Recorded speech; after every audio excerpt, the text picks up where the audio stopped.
Hi and welcome back. Imagine this. You have finally purchased your dream plot of land in Kenya, perhaps in the bustling suburbs of Kikuyu or Ruaka, or the serene outskirts of Machakos.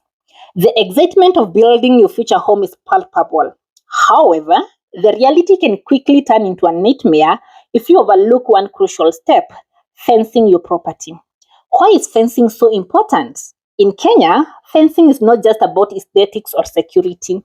It is a strategic investment that can prevent numerous headaches down the line. Number one, protecting your investment. Building materials can be expensive and are a prime target for thieves.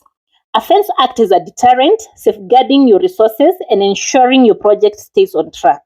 Number two, avoiding boundary disputes. Land disputes are a common occurrence in Kenya, often leading to delays and legal battles.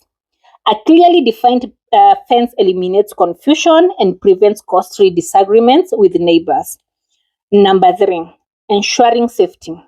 A construction site can be hazardous, especially for children or passers-by.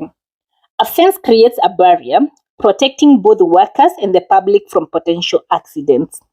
Why choose VWave Enterprises? At VWave Enterprises, we understand the unique challenges faced by Kenyans building homes in their homeland.